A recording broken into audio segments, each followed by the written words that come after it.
literal. Ito yung sinasabi nila guys, na sa mundo na puno ng manluloko, or ngayon dahil trending ang storya ni Miko Montefalco at ni Patrick, at sinasabi sa mundo ng puno ng Patrick, may you have someone like Kalinga Pino.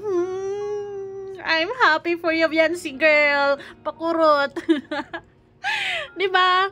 So guys, calling the attention of all EDSI fans, malungkot man or hindi, makinig kayo sa akin kasi pag-uusapan natin kung ano ba talaga ang ibig sabihin ni Kalingap Ido nang sinasabi niyang 101% na sigurado siya at mahal niya si Viancy. Well, actually, nagmamahalan silang dalawa. Ay, nako. Oh my God. CCTV reveals, huli pero di ko lang, pero magkasama ang dalawa sa concert guys. And take note, mga 2 oras daw biyahe papunta and pabalik pa. O diba, it's a long ride for both of them. Oh my God. So nung Saturday ay nanood pala ng concert ang dalawa guys. And imagine nyo, doon pa sa Camsor. O diba? O diba? O diba? Pero grabe, nagawa ni Kalingap Ido yun sa ngalan ng pag-ibig. Ay, nako. Anyways, Highwang Life, another video, another share guys, another POV. So ngayon guys, may sasariwain lang tayong kaunti from last episode 79 dahil ano lang, trip ko lang. Pero syempre, bago ang lahat, don't forget to support and subscribe Kuya Val Santos Matubang at Idna Vlog Kalingap Rab. At sa lahat ng Team Kalingap, syempre guys, salamat sa support at pagmamahal nyo sa aming mga Kalingap reactors. And maraming salamat sa mga umorders ng ating sabon. At sa mga gustong umorder, please message me sa aking FB, Miss M's Life. So this is it, EDSI. Yes, masasabi ko talaga na EDSI is full of love. And EDSI is real, on or off cam. At talaga namang itinodo na talaga ng EDSI ang kanilang pagmamahalan. Diba? Kung baga, ito yung totoong pagmamahalan talaga kasi they really support each other. Yes, alam naman natin na si Viancy talaga namang halos araw-araw magkasama sila to support Kalingap Ido sa kanyang mga ginagawa araw-araw, charity vlogs, diba? And banding na rin. Kumbaga lagi-lagi ko yung sinasabi, hitting 2 birds with 1 stone, diba? Quality time, at the same time, tulong. Diba? At masaya pa ang puso mo, nakakagana lalo, inspired, diba?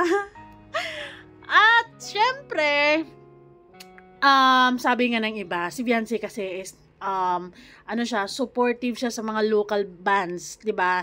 And yes, isa siguro sa mga ludi niya may concert sa Camsor. And nung mansari nila nung Saturday, naispatan nga ang dalawa.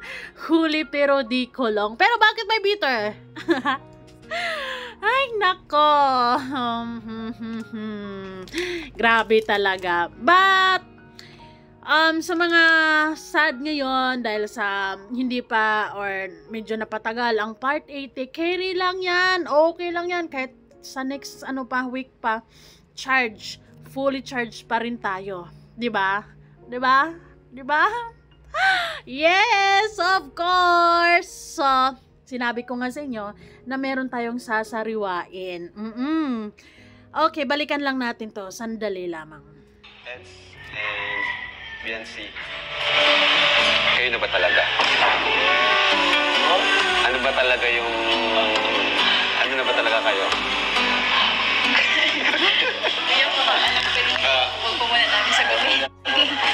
Yung excitement, yung kaba dahil sa tanong ni Kalingap Rab, pero yung realness dito ni Kalingap Ido, yung sinasabi niyang kami na po, I believe it 100%.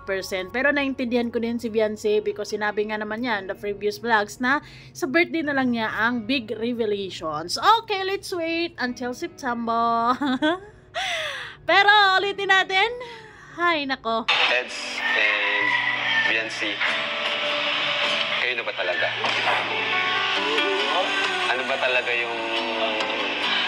talaga kayo? Ayaw ko ano po yung huwag po muna namin sa gabi. Kami na. Ay, sa'yo muna.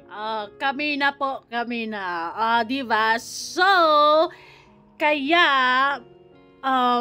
sa mga duda pa rin sa EDSI dyan, kalma. Okay, kalma, dahil okay na okay ang EDSI. Nagmamahalan sila, guys. Nagmamahalan. And yes na yes naman talaga, di ba? Kaya nga, extra kilig yung EDSI. Kasi, totoo yung kanilang tandem eh. Pagmamahal is real talaga. Andon talaga. At yung kilig ni Viancy at ni Kalinga Pido is mararamdaman mo talaga. Ganon. So, next. Viancy, paano nabago ni Edu ang buhay at pananaw mo sa buhay? Or ano ang impact niya sa buhay mo? Ayun po kuya, maliban po sa inyo, sobrang laki po ng impact po ni Edu sa buhay ko. Maliban po sa madami pong sumuporta po sa akin, sa amin pong dalawa. Siya po yung unang nagmahal po sa akin ng ganito. Yung unang nagmahal po sa akin ng ganito. Ay, sa true lang. Malamang, di ba? First and last boyfriend. Oh my God. Anyways, look at that smile ni Kalinga Pido, di ba? Totoo naman, talagang hindi naman gagawin lahat ng effort na yon ni Kalinga Pido, kung ano mang mga efforts na yon. Sigurado ako, mas marami pang effort si Kalinga Pido off-cam kaysa kung anong mga nalalaman natin. Kasi nalalaman natin, hatid sundo, di ba? And, ano pa ba? Siyempre, nung palipat ang pamilya ni Viancy, talagang hands-on si Kalinga Pido doon. At marami pang iba na si Viancy lamang ang nakakaramdam niyan. At sobrang na-appreciate niya yun. Ay, nako! At ito na nga, sa shared post ni Viancy tayo papunta, 'di ba? So, 'di ba, sa highlights doon sa tanong ni Kalinga Prab, napaamin si Kalinga Pido, and at the same time, sinabi din ni Viancy na si Kalinga Pido lang ang nagmahal sa kanya ng ganito. So, she has this shared post from yesterday pa lang actually. Sabi niya, "In this world full of Patrick, may you all find a man like TJ Monterde." Pero meron na si Viancy, si Kalinga Pido. A man who would turn your insecurities into confidence. Alam nyo yon, sagot ni Viancy yon, di ba? Kumbaga sabi nga niya, si Kalinga Pido ay malaking ambag sa buhay niya dahil nabubos ni Kalinga Pido ang kanyang confidence. A man who would assure you 24/7 and give you the purest and genuine kind of love. Ay nako, kung pagmamahal ang pag-uusapan, si Kalinga Pido, top tier. Diba? A man whom you shouldn't be scared to marry and brings you peace, not fear. Ay, nako. Talaga namang peace ang dala-dala. Peace and love talaga ang dala-dala ni Kalinga Pido. Or actually vice versa. Kaya naman napunta sila sa concert. Diba? Kasi hindi ka naman sasama sa isang tao na ganun kalayo ang pupuntahan nyo kung wala kang peace, wala kang tiwala, 'di ba? 'Di ba? At kung puro takot 'yang sa puso mo. Grabe. You are such a lucky girl, Viancy girl, because you have a man na talaga namang tinatrato ka ng sobra-sobra na punong-puno ng respeto at pagmamahal, hindi lang para sa iyo kundi sa buong pamilya mo, lalong-lalo na sa mga magulang mo, 'di ba? Nagiging niya yung trust ng mga magulang mo, so ibig sabihin legal na sana all. Ay, may this kind of love find you, and may this kind of love I will protect you both, and mas lalo pang kumbaga love. And may this kind of love, you guys will take good care, and, diba, kahit anong mga pagsubok, kasi, syempre, punong-puno ng mga pagsubok, temptations, so on and so forth, sana walang magbabago. So, syempre, dahil mahal na mahal mo yung isang tao, bukod sa sumusuporta si Viancy kay Kalinga Pido, and of course, si Kalinga Pido din, suporta din sa kung anong kasiyahan ni Viancy. Nanood sila ng concert. That girl. Medyo hindi lang masyadong kita si Beyonce kasi nakaganon sa cellphone. Kasi stolen nga naman yan. Diba? Pero, check the bracelet and the cellphone and yung lips. It's Beyonce. Klaro na ba? Napapansin nyo na ba? Ang tunay na nagmamahalan, may tiwala, may respeto. Kung ano ang kasiyahan niya, masaya ka rin. Support, effort. Ay, todo na to. Todo na to para sa minamahal. 'Di ba? Napansin nga ng kilikid si Boys napansin nila na dati naman daw hindi magala or hindi naglabas-labas si Kalinga Pido kapag medyo gabi na, 'di ba? Pero ngayon iba na. Nag-iba ang ikot ng buhay Anyways, okay lang yan kasi magandang ikot naman. Paminsan-minsan, 'di ba? It's also good na mapunta sa ibang malayo-layo, 'di ba? And quality time. Sure ako na sobrang masayang-masaya ang mga EDSI fans ngayon kahit wala pang part 80 and nag-iisip pa rin kayo, pero sana full charge kayo kasi full charge ako, sobra-sobra. Anyways, wala naman tayong dapat ikaduda dahil sa pagmamahalan na tong ng EDSI talaga, what you see is what you get, 'di ba? Bubo na lang talaga ang hindi maniniwala at iwan ko na lang manhid ka kung hindi mo nararamdaman ang pagmamahal ni Kalinga Pido na inaalay niya kay Beyonce girl. Yes, happy and contented ka na ba?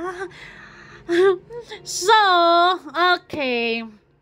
Huli pero di kulong na nanood sila ng concert. I'm happy na may CCTV ganon.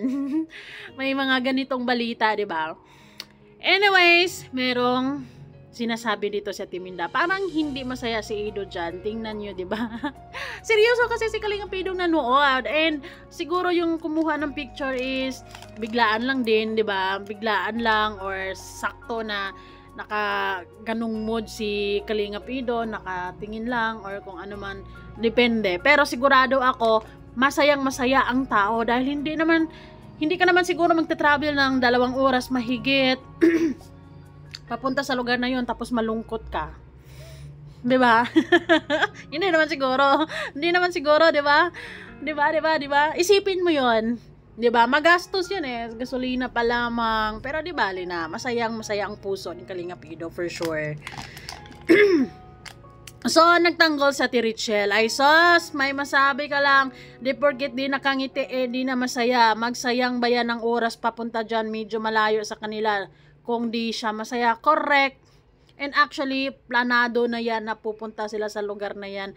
Ngayon, kung hindi siya masaya, hindi yan pupunta. Mag-live na lang yan. Kaya pala walang live. Kaya pala. Pero okay lang. Masaya naman, di ba? Hay, masaya talaga. Okay, Kalinga Prab, sa Friday mo na lang i-upload yung part 80. Full charge na mga puso namin. Grabe. So, ganon magmahal. And isa pa, kasama naman ang dalawa kagabi sa dinner ng Velvet Box. Magkasama sila. They're okay.